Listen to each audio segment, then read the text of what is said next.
क्या आपको XYZ का वो स्पेशल एपिसोड याद है जहां जर्नियस, येवेल्टल और ज़ाइगार्ड दिखाए गए थे? तो इस एपिसोड के स्टार्टिंग में हमें दो एंशियंट कैरेक्टर दिखाए जाते हैं, जैन और आइला। आइला कालोस रीजन के एक राजा की बेटी थी और वही जैन एक गरीब फैमिली से था। जैन और आइला एक दूसरे को पसंद करते थे। तो एक दिन उस किंगडम में एक लेडी जो कि फ्यूचर देख सकती थी, उसने बताया कि बहुत जल्द ही येवेल्टल आने वाला है और वो सभी इंसान, पेड़ पौधे और पोकेमोन की लाइफ एब्सॉर्ब करके वापस से ककून बन जाएगा। जैसे ही ये बात आइला के डैड को पता चलती है तो वो अपने पास जैन को बुलाते हैं और उससे बोलते हैं, अगर तुमने उस येवेल्टल को हरा दिया तो मैं आइला की शादी तुमसे करवा दूंगा। फिर आइला जैन को रोकने की कोशिश करती है, बट जैन कहता है तुम मेरी फिक्र मत करो, मैं उस येवेल्टल को जरूर हरा दूंगा। फिर जैन वहां से जाने लगता है, तभी वहाँ येवेल्टल आ जाता है। फिर जैन उसे रोकने की कोशिश करता है लेकिन नाकाम हो जाता है। फिर येवेल्टल जैन की लाइफ एब्सॉर्ब करने वाला था, तभी उसके सामने आइला आ जाती है और जैन की जगह येवेल्टल आइला की लाइफ एब्सॉर्ब कर लेता है और वो एक स्टैचू बन जाती है। इसके बाद येवेल्टल आसपास की सभी चीजों की लाइफ एब्सॉर्ब कर लेता है और वापस से ककून बन जाता है। फिर जैन के पास वही फ्यूचर देखने वाली लेडी आती है और वो बोलती है, अगर आइला को कोई पहले जैसा कर सकता है तो वो है जर्नियस। जर्नियस एक लाइफ पोकेमोन है जो कि अपनी पावर से किसी को भी लाइफ दे सकती है। इसके बाद जैन जर्नियस को ढूंढने निकल जाता है। जर्नियस को ढूंढते ढूंढते काफी टाइम बीत जाता है।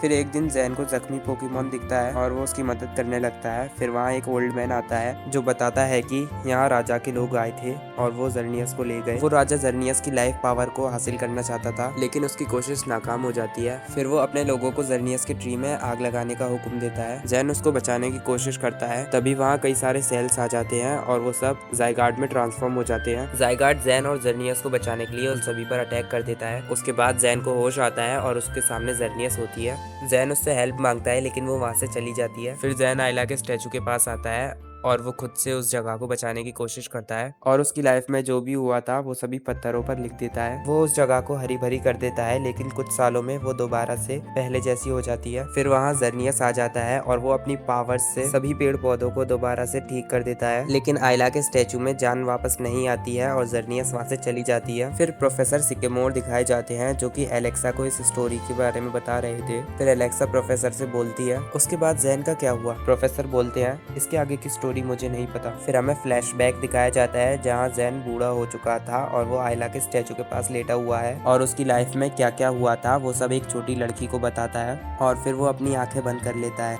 और इसी के साथ इस एपिसोड का एंड हो जाता है।